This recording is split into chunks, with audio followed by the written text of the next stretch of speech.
So I have about 5,000, a little bit more anime purchased items. I'm saying it in that way because that includes DVDs, Blu-rays, pretty much separate things. If I bought a complete collection, that's one thing, even if it's composed of the 8 individual volumes from an old early 2000 release or something like that. So I mean, I didn't individually count to make sure, but basically I've got a film aficionado account, which it starts with the basic count of everything, and then I've got a list of 50, a little more than 50 entries that I really need to get around to adding to their database. But I'll include the link to my film aficionado account down below, so if you wanted to poke around and take a look at what's in there and if this count is about right, you have the ability to do that, and you have the flexibility to actually look at however many discs it thinks I have. So the start of the anime watching and collecting is pretty much Evangelion. It first begins with becoming interested in anime specifically. Obviously Toonami was a pretty big influence there. There's also some early childhood influences, but the thing that probably made it break out was Evangelion. And what happened there was, you know, you watch some stuff on Toonami, and you have a friend who's more into anime than you, is like trying to introduce you to kind of what draws people to it specifically. And he showed me, well, he let me borrow the first 2 VHS tapes of Evangelion, and I do believe that contains episodes 1 through 4. And I watched those on a camcorder, and back then camcorders, only the fancy ones had a little screen on them, so this one had a little viewfinder you looked into, and so it was really small, cramped, stupid. And you know, if you take a look at downloads from the time, the videos we downloaded back then were the same, but it was spectacular. It blew my mind. And I went and said, okay, my brother downloaded 3 episodes of Dragon Ball Z, and Dragon Ball Z was good, but Evangelion was what blew my mind. And I'm like, he downloaded that, there's no way I can't find other anime out there. And you know, that's when you start looking for the stuff, and I found other things that were suggested to me, like Cowboy Bebop, Outlaw Star, Trigun. You know, I like to think of those as a trio because they were kind of stuck together at that time, and they really are, they're some of the great animes of that decade, I think. But, you know, that's pretty much the breakout of anime. And download a lot of stuff. You know, you establish, okay, this is how I can actually find more episodes and watch them. And Evangelion is still notable in terms of the anime collecting on DVD because there were a couple of things I was willing to buy on home video, VHS or DVD, but in my mind it did make sense to buy a series where it's like, so you'll purchase something and you only get a couple episodes and you won't get to finish it, which is kind of silly considering that I've been introduced to Evangelion on a couple VHS tapes. But that aside, you know, I think there was a part of me trying to rationalize with just how expensive it would be to actually try and collect the entire series on DVD, but then eventually I'm like, I kind of felt like watching, I think number 5 here might be the one that kind of inspired me. This is the one with episode 16 on it. If you watched Evangelion, you kind of know why episode 16 just kind of has an appeal to it. And, you know, I kind of felt like, you know, I'd been watching a postage stamp essentially. I'm like, yeah, you know, I've seen this DVD for sale here forever. I really feel like watching this episode. And then I started buying the rest of Evangelion, and I'm like, you know, I can keep buying. And that was pretty much the first step. That's when I started buying series I was familiar with. So the next big step would have, of course, been one of my birthdays. A friend bought me Chobits DVD 1. I'd never heard of the series, never seen the series. But he said it was good, we watched it, we enjoyed it. And that introduced the concept to me that I could also introduce myself to anime through DVDs, you know, stuff I hadn't watched before. And it was around 2010, you know, by then the collecting had just been, get everything that looks interesting to me. And around 2010 I kind of realized I'm past some sort of halfway point in this database.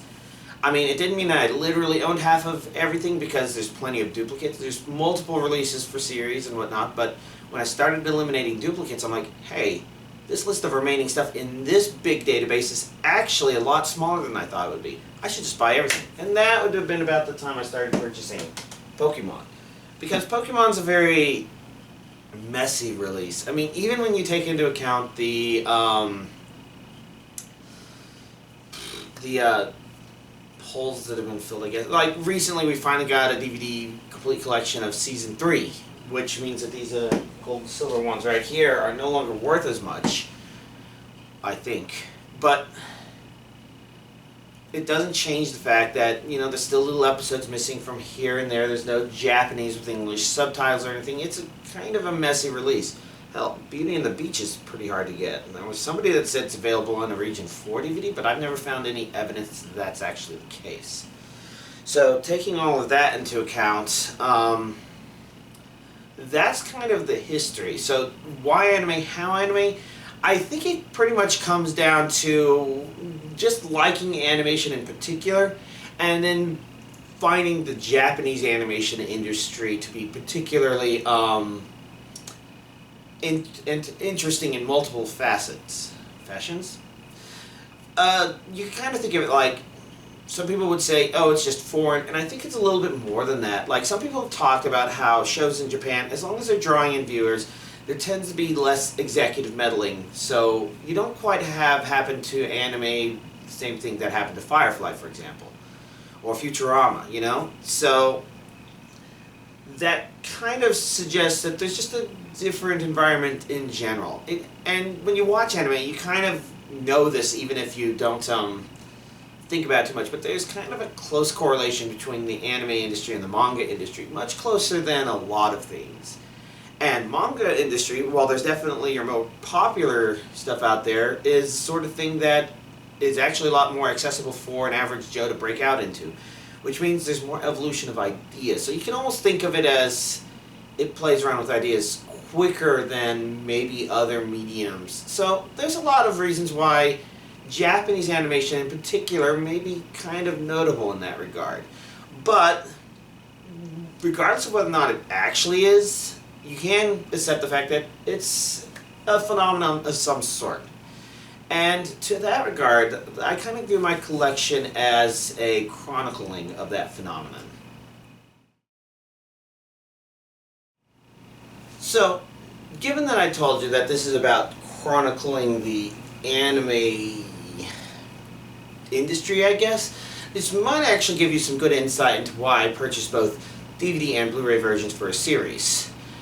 Simply put, they're kind of different collections, but it mostly comes down to you accept the fact that Blu-ray is an official thing, and so anime will be released on Blu-ray, but DVD is kind of where the collection started. So DVD is important, maybe more important for the hobby, whereas Blu-ray is most important for the highest quality, but also because there's some anime that gets released on Blu-ray but not on DVD, and DVD but not on Blu-ray. So they're kind of two collections that bleed into each other that give a description of just anime on home video, the chronicalization of anime in home, I guess, which is probably kind of a minority of the anime, because I think you know, the anime industry, I guess, when it comes to specifically the watching of series and whatnot, a lot of that stuff is definitely still more download, streaming, etc. So I think it's still a niche, but to me it's an important niche, and that's kind of why I collect it, kind of why I continue posting the videos, etc. So it's kind of hard to categorize what exactly is expensive and rare, simply because there's plenty of time spent not paying attention to the industry itself. For example, here we have Super Dimensional Century Orgus, and if we take a look, I guess this one only has 2 discs. Somewhere I'm pretty sure I have a version of this with all 8 discs, but what's important about this? Well, first of all, this is an Imagination release, which I'm trying to see if it says somewhere around here. It says right there in the corner. But basically, they were not very long in the distribution market, so they only distributed pretty much 3 series, and these are re-recordable burn-on-demand discs. So we're seeing more of these sorts of discs lately, a few more, but they were definitely not as common back in 2007, and basically that just means that there's not excess stock. Somebody didn't predict, oh, these series are going to sell awesome, manufacture a lot, they didn't sell and the company went on, but instead, for whatever reason, the company kind of went under, disappeared, and that meant that only the ones people had ordered were out and about. So I have Superdimensional Century Orgus and Cat's Eye, but if you've been paying attention to previous videos of mine or DVD collecting in general, you might have noticed that both of those have actually been released since. So what are the value of these old Imagination releases? They're not particularly unique. They used to be the only releases for Cat's Eye and Superdimensional Century Orgus, but now they're not. So there's a very good chance that the relative price of those is down because those series are actually pretty easy to get. Superdimensional Century Orgus was re-released by Discotech, I think even within the last month, whereas Cat's Eye, even only the first season had been released before, but now there's 2 seasons released by Right Stuff under the title of Nozomi, which means those are probably pretty easy to get, relatively cheap. These are companies that don't sell on the more expensive end of the market. And what does that mean? Are those expensive and rare? Maybe not anymore.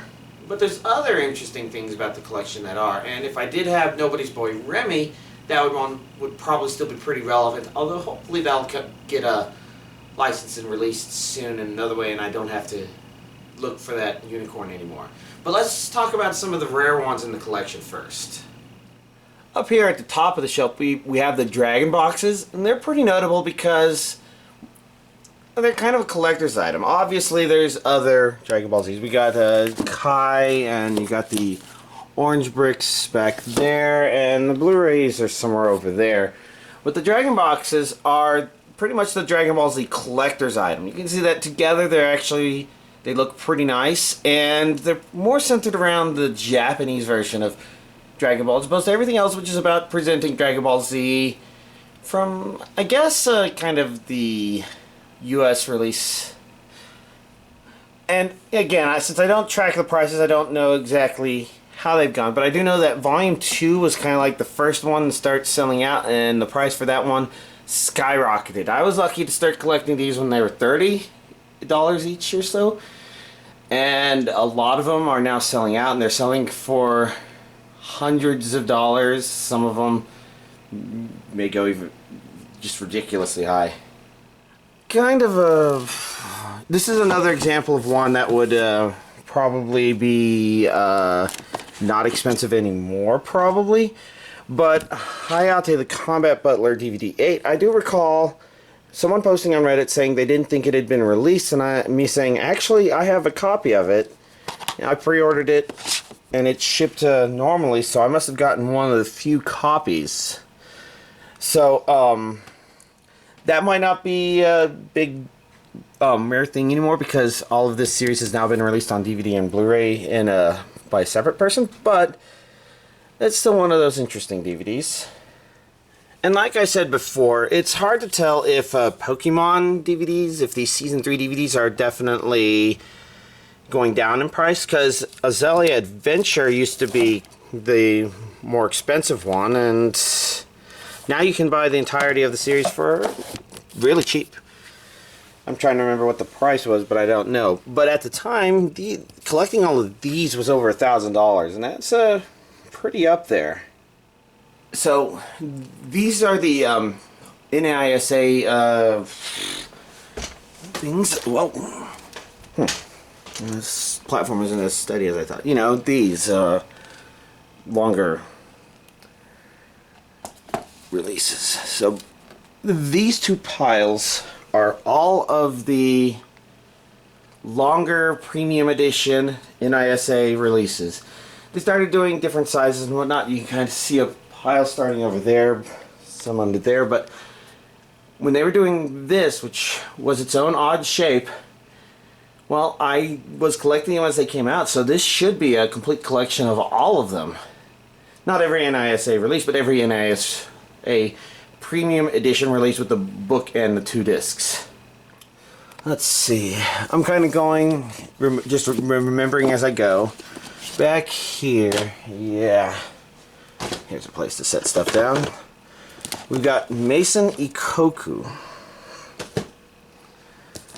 And assuming I can get deep enough in there, you can see this is Mason Ikoku Volume 8, which I do believe was my most expensive individual purchase. I think I spent, I don't know, $800 on it. Don't know how the price has changed since then. Could have gotten more rare, could have gotten less rare. There hasn't been any new releases, and geez, it's kind of hard to get back in there. I guess this mess here might not seem too important, but at the moment, this Tokyo Ghoul Collector's Edition is kind of hard to get your hands on because they recalled copies, but apparently they were too slow to recall before I got my copies, and so I've got mine. I think the reason they recalled it is because one of the booklets was blank.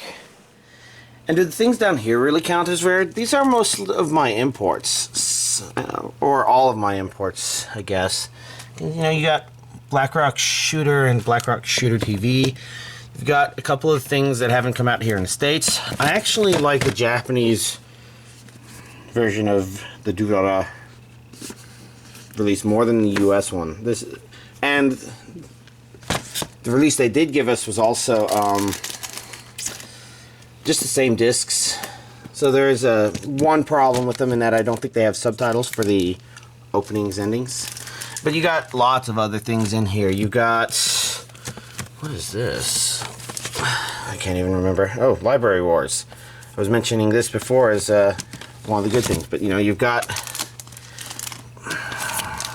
Persona 3, you've got Fate Stay Night Unlimited Blade Works, you got Code Geass, Nunnally, and Wonderland. Was that what it was? I guess so. There's Mahime, The Melancholy of Haruhi Suzumiya. I'm trying to remember what these are. Voices, Children, Trace from Deep Below, and Global Edition of 5 centimeters per second. You know, a lot of these are ones that you probably don't find in the US too much more, so they're relatively rare here in the States. These I wouldn't say so much. Ghost in the Shell Arise, just because Funimation has officially released those here in the States. But over here, we've got the Poila Magic Madoka Magica movies, but these are actually an interesting rarity here, I guess. These are, okay, so these on top are obviously not a part of this. 2 Australian imports, and technically this is not an import. But I put it in here because I want it kind of close to the anime collection, but it's not. And I guess these aren't imports either. These are anime play DVDs, which are basically kind of anime games that you would play in a DVD player. I think there's non-DVD versions of all of these, so these may be slightly lower quality in that regard, but they're here. I collected them because I didn't know if I was going to consider them anime DVDs or not, but they do have DVD release numbers.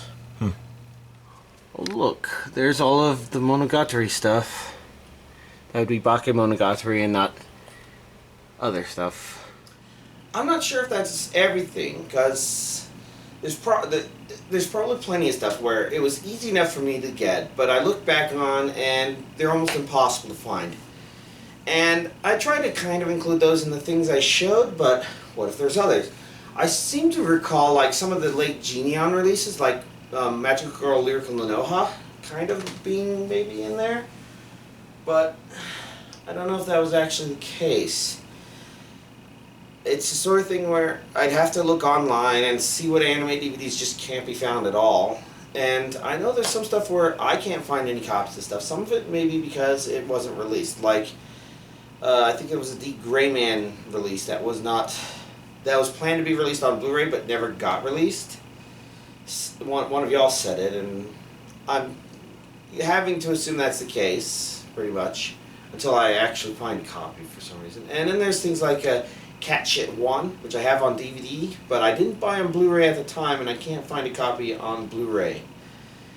And I'm guessing it got released on Blu-ray, but that might be an example of one of those rare things, and that would actually be one that I don't have, of course. So, it's kind of hard to tell what defines rare and not rare. Oh, I do now remember that Aura Battler Dunebind was supposed to be pretty rare too, especially these last couple DVDs. Which would make sense why my last one is a ex-library copy, because that's kind of what you could find. I'm not even sure what the series is about. I should probably watch it. I don't know.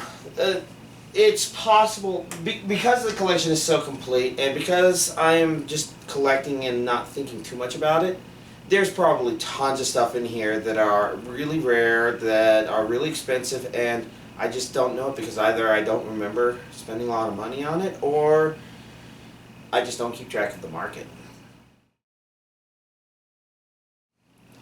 So this is actually a pretty tricky question to answer, because there's a couple different ways you could interpret it. One of those is, how much money have I spent on the anime?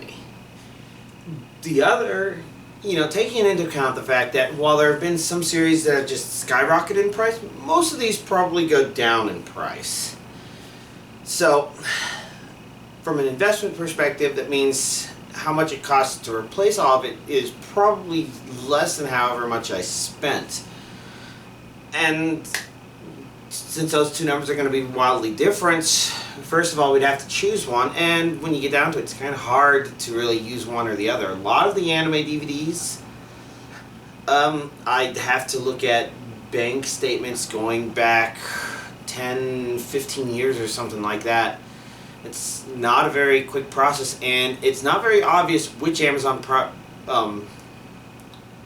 charges into the bank account would be anime versus non-anime versus something that's a mix of both, and then I have to piece them apart. I used to kind of try and keep track of it myself, but it's hard. So I've gone with estimates instead of how much do I think I've spent versus, and assuming that replacing it could be somewhere near that. Worst case, that number would be higher than the cost to replace. And I think my last estimate was like $150,000, but is that accurate? I mean, consider the fact that there's 5,000 distinctly purchased items. If I spent a total of $150,000, that would mean a total of $30 per item. That could be about right. Because while you would have your smaller, cheaper things like, what was it called? There was one in which I purchased most of the DVDs for like 10 or 15 cents or something like that. It was like Armored Troops Botam or something like that, which would be under the A's maybe. But then of course you got plenty of things, like every NIS release is going to be over $30 for sure. Every Aniplex DVD over $30. Every Funimation release ever since they started doing the 13 episodes per release thing, that's going to be a little over $30. So that might not be about wrong. That might be about right. But then again, I think that estimate also came from using the Film Aficionado link I told you about below. And I don't know if they're summing everything up based on the lowest prices they're finding on the Amazon market, or if they're using MSRP. Because the manufacturer suggests retail price is very rarely been followed. I can even remember back when I talked about Chobits, where I was buying those for like $20 a pop, and at the time Cardcaptor Sakura was $25 a pop, so that was kind of pricey compared. But the MSRP for Chobits was $30. So when I saw a Chobits DVD that I didn't have yet at, say, a local anime store, it was usually closer to MSRP than the online websites that were being super competitive. So it's a really hard question to answer. It's certainly a lot of money, but it only sounds like a lot of money when you just put it all up front. Like when you ask somebody how much you spent on a house, at least you think of a house as expensive, but what if somebody told you, oh, how much have I spent on housing? Oh, $5 billion, and it turns out they own 1,000 houses or something like that, then that actually doesn't sound too infeasible. And it's the same thing with the anime collection. It sounds like a big number, but that's because it's a big collection. Per item, it's pretty affordable. You could probably think, oh yeah, I can afford this there, and if I had 1,000 years, I could have as big of a collection, spending it at this rate. And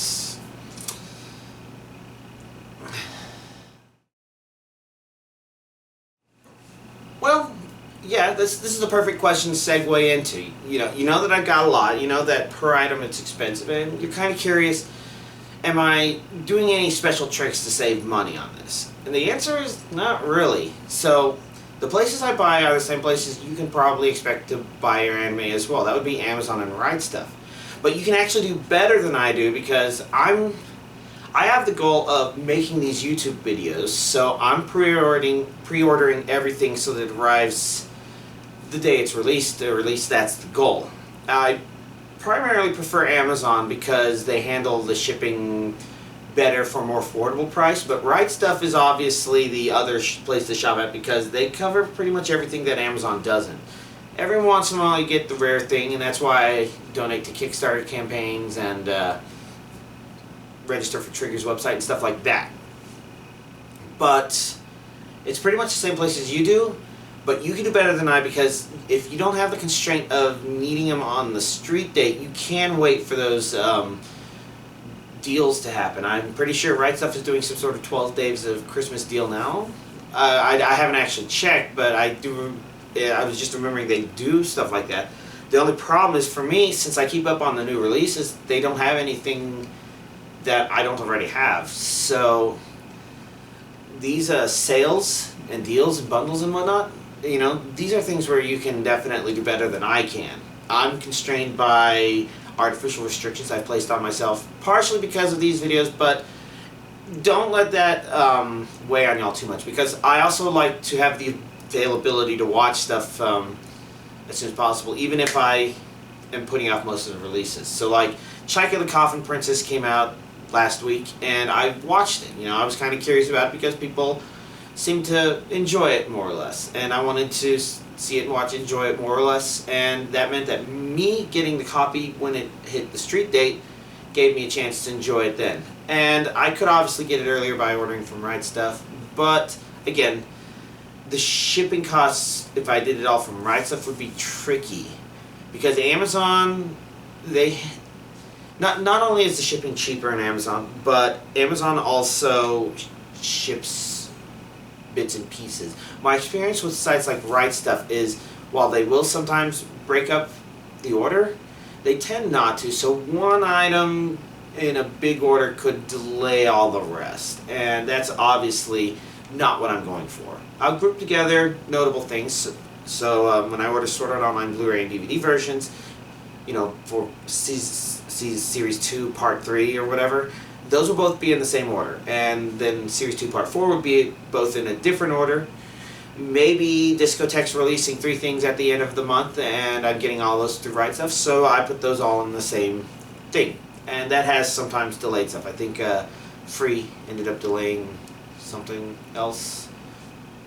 I'm trying to remember. But, it's a rather straightforward process. It's just that I have to sit down and spend the entire evening going through Film Aficionado and Amazon and Right Stuff and just looking for things to pre-order. And nothing complicated there. Another perfect question to segue into. This is definitely one I get a lot. How do I afford all these DVDs? Well, the truth of the matter is it's kind of a two-pronged approach. First of all, I'm a software developer. Software engineer, I guess is the official title. And a more layman term for it would be programmer. But I live in Austin, and programmers are paid pretty well here. And you have to understand why that is. I think the best analogy I could come up with was, you as an individual have a car, and anybody can really service that car, and it's not really all that important.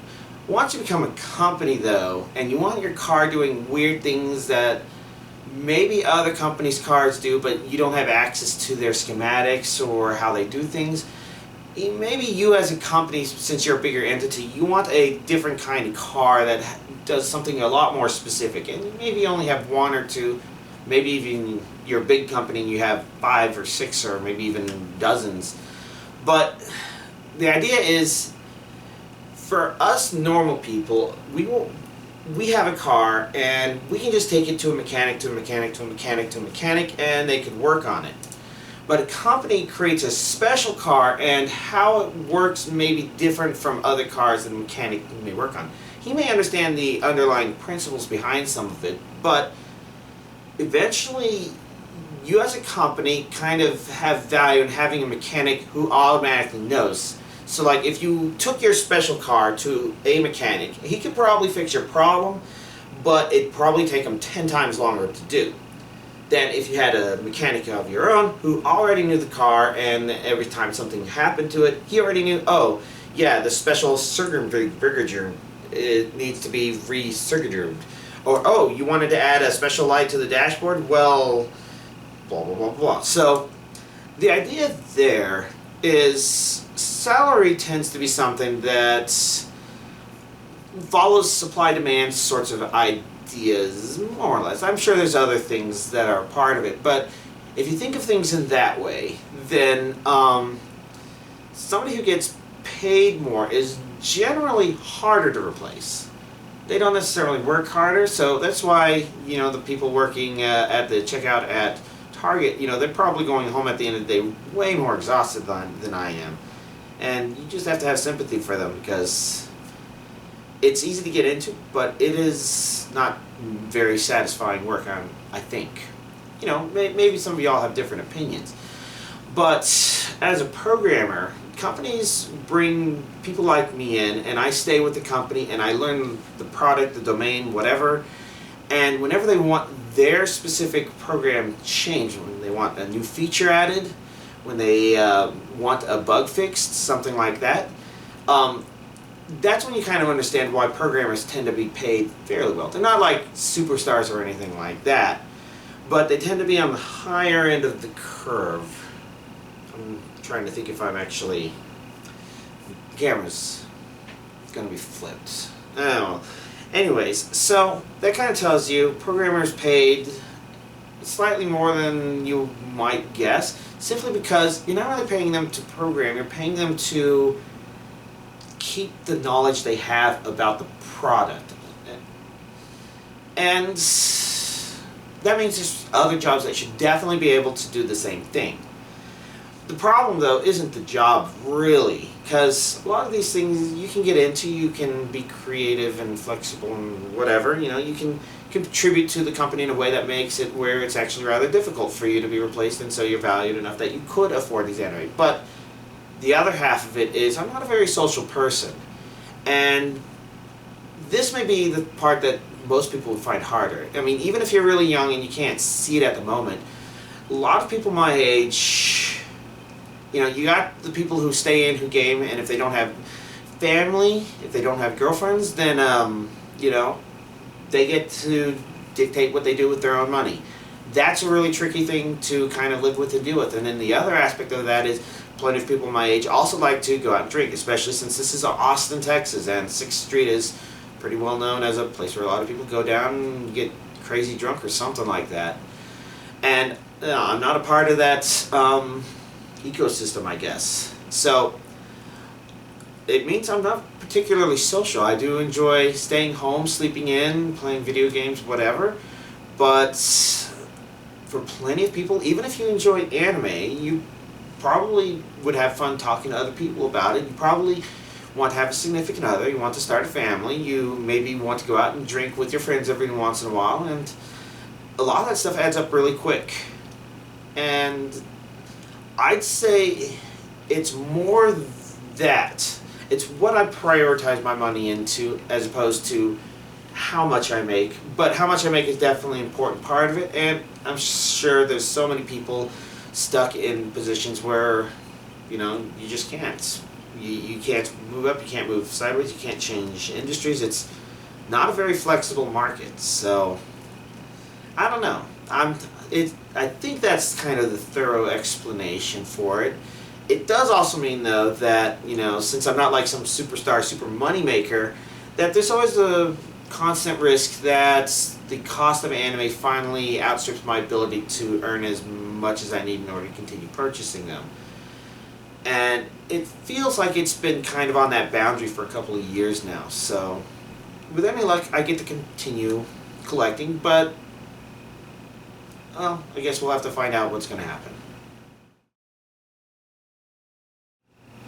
So this is an obvious question. Obviously I collect anime, but do I collect manga? I like to say not really. I mean, the recent purchase of Attack on Titan on manga is kind of a rule an exception that proves the rule, I guess. Most of the manga I have is either Attack on Titan. Actually, most of the manga I have is Attack on Titan. That's officially the only thing I really bought a lot of. And that was because Volume 17 was going to come with the DVD, and it's a series that's interesting, curious enough to collect. But beyond that, everything else came with DVDs.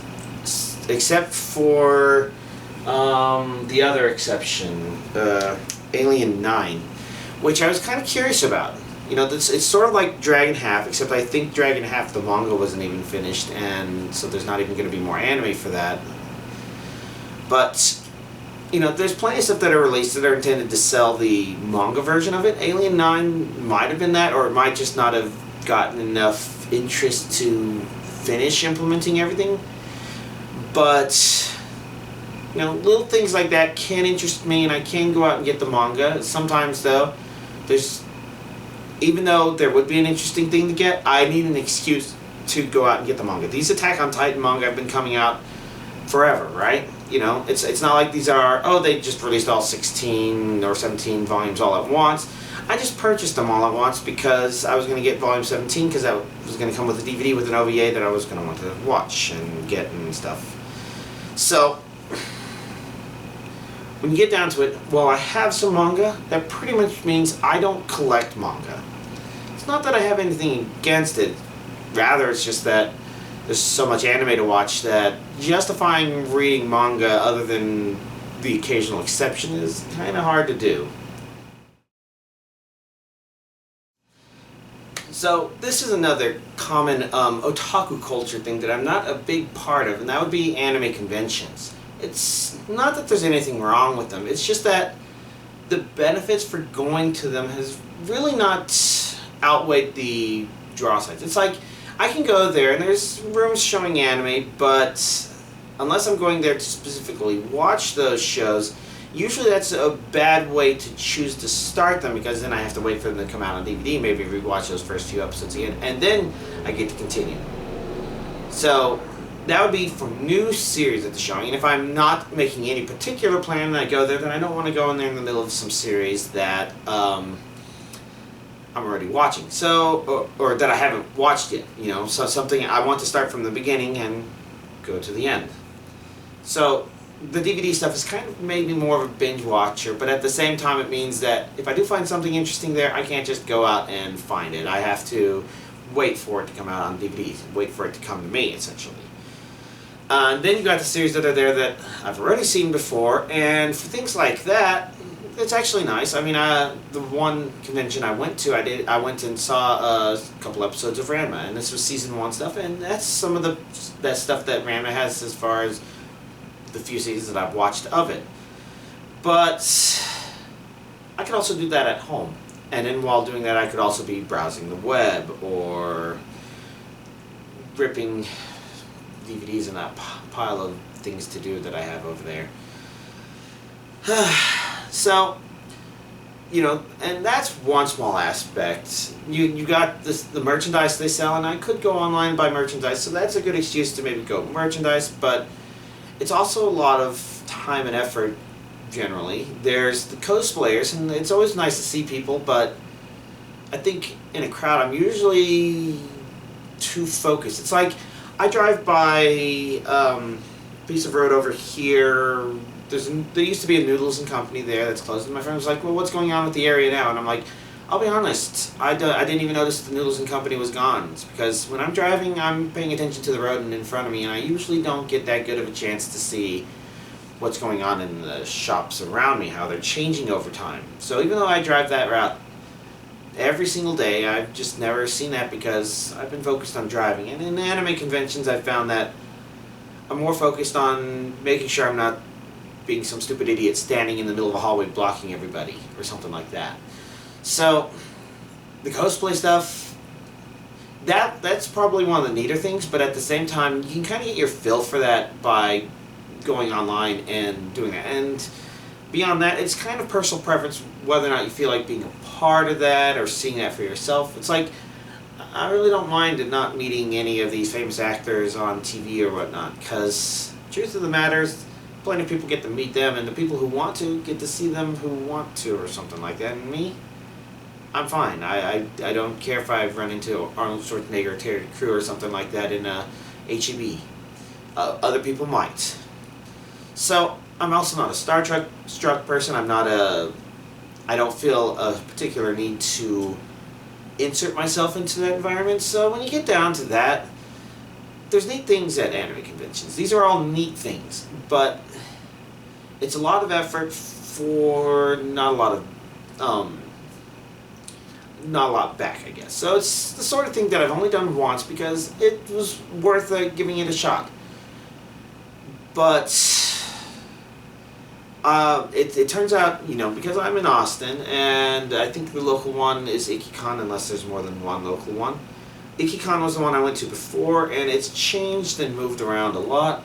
This year it's actually at a hotel just down the street from me, so I think I'm going to go there with a couple friends January 2nd.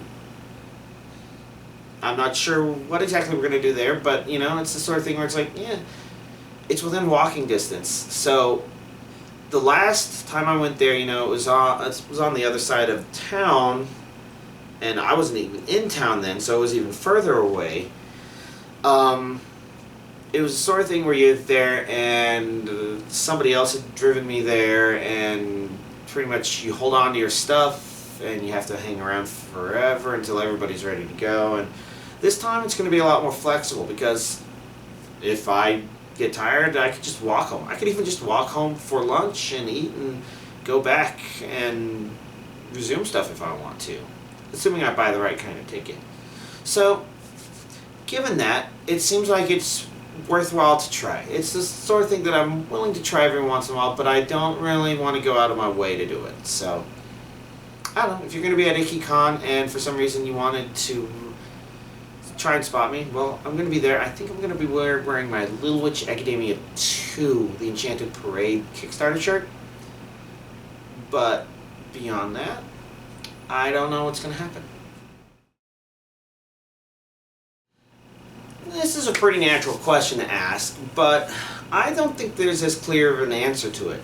Obviously, one of the more influentials was Neon Genesis Evangelion, so that's definitely worth a note, but I don't think that necessarily makes it a favorite. See, the trick is, it's possible there's an element of overthinking to this, but why do I say red is my favorite color? Is it because I look at a bunch of colors and say, yeah, I want red? Or is it because I kind of default to red? And sometimes I'm like, it'd be really awesome to be blue. It's like when I'm playing Nintendo Land, I actually prefer blue over red.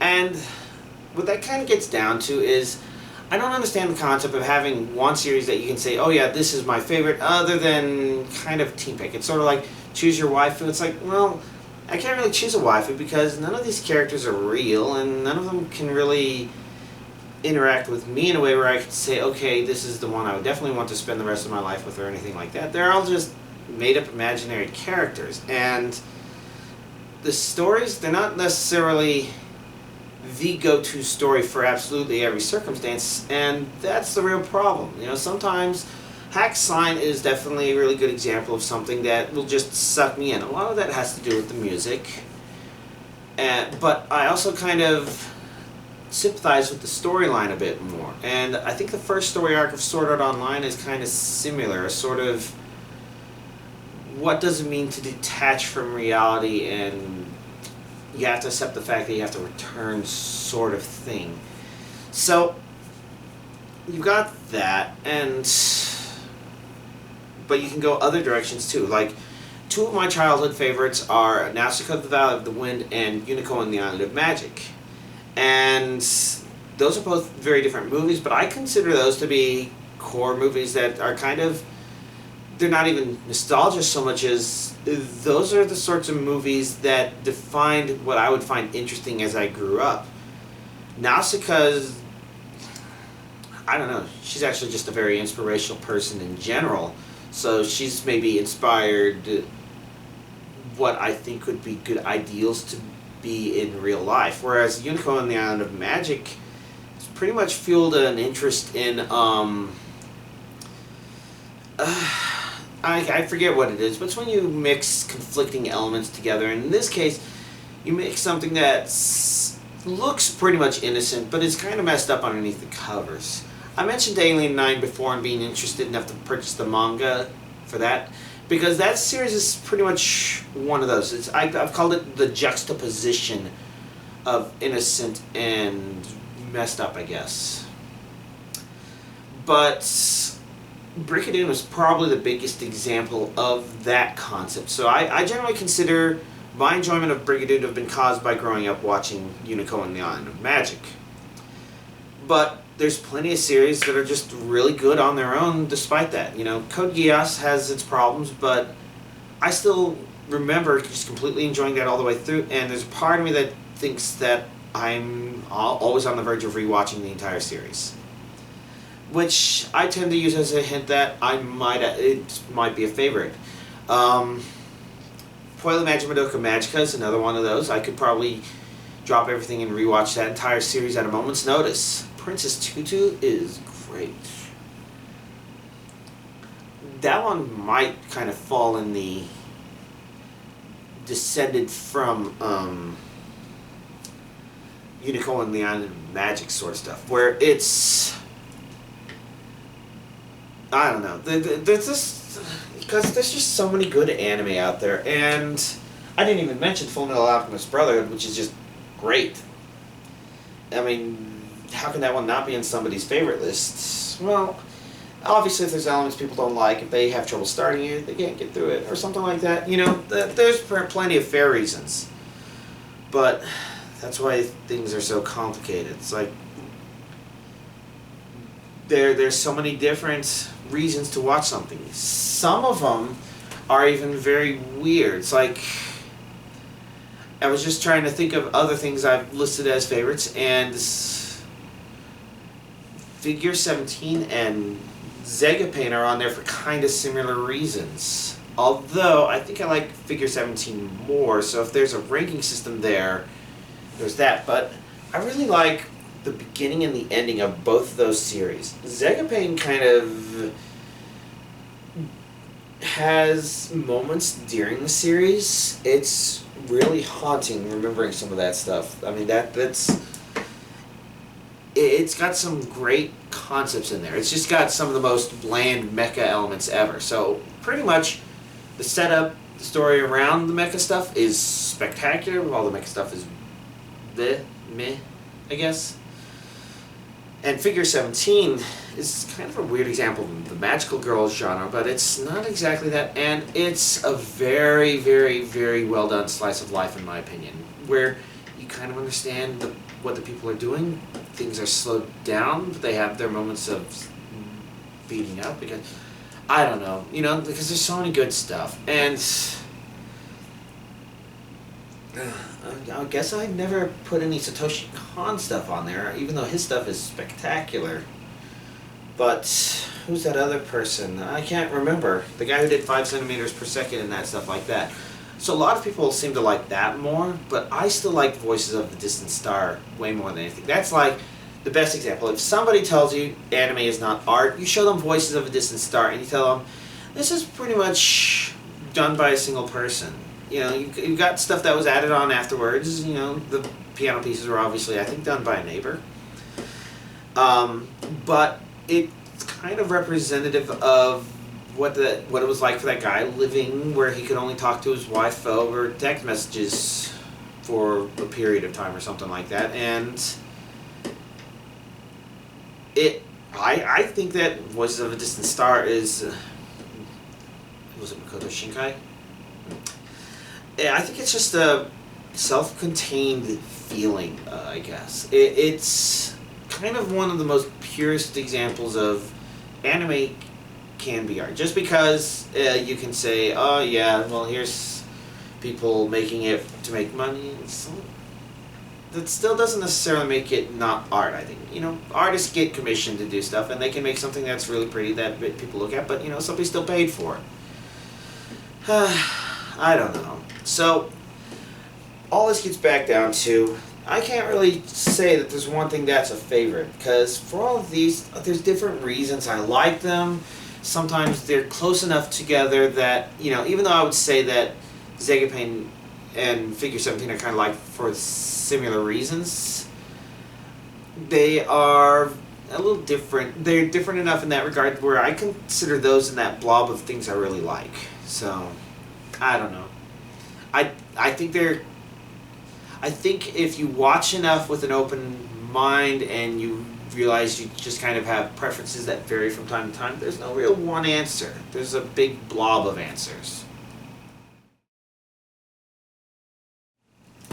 Well, I decided to end with this question because I kind of figure it's something that we all want, and by we, I do mean both myself and y'all, but it's kind of impractical. If you look at my previous video, especially if you take a look at the cleanup video that I might have made as a video response to that, you can, if you're careful enough, you can actually spot exactly why it's become impractical. And the answer is the shelves. Basically, when I was still living in my bedroom back at my parents' place, the collection was much smaller, but even then, there were only 2 shelves and a bunch of piles. And so, setting it up, all I really had to do was move piles around, shuffle them around, move them up and down, and break apart the shelving, the double layering. Because, right, like behind Inuyasha here, you're going to have IGPX and Ikitosen. There's multiple layers to the shelving. That's what I've always had to do. But since I moved here, the problem is the majority of the collection is in the shelves.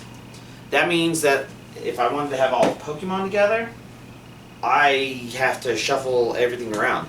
We're talking about probably spending 2 days or something like that just moving around the DVDs to do it, and I'm not sure if it would be even worthwhile to try to do it because you got the stuff that's real high up on top of the shelves, and you got stuff that goes behind the TV there, so maybe the TV needs to be moved, and if the TV needs to be moved, then there's a mess of power cords behind there that needs to be moved, and those computers, and then that gets to another problem where we've got a pile of Blu-rays there that are stuff for me to think about watching, and got a pile of DVDs and Blu-rays back there that are stuff that I still need to process, and the hentais are all the way back there, and should they be included in that?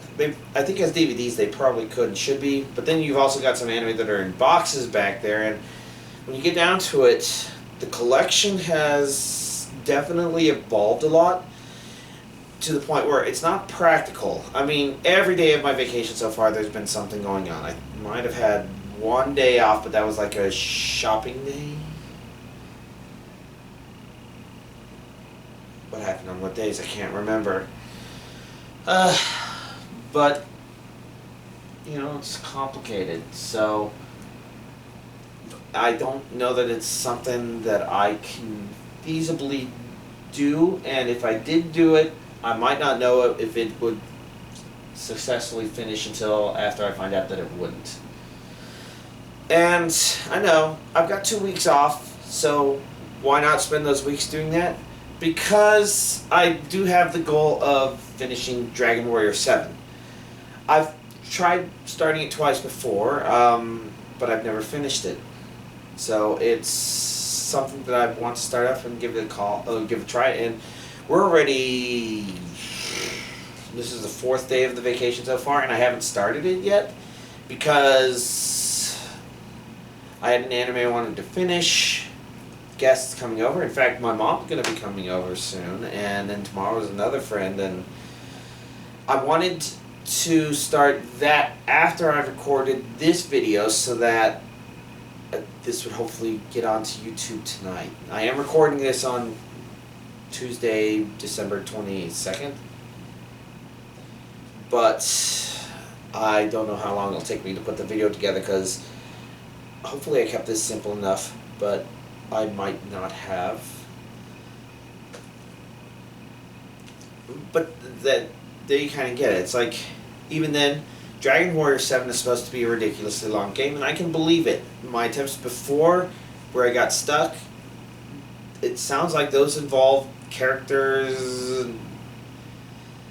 There's some sort of job system or something in it. People are I don't know. I don't understand, because I've never seen anything like that, which makes me think I've simply not gotten far enough to have known what that is, or did I miss it somehow? I don't know. So confusing.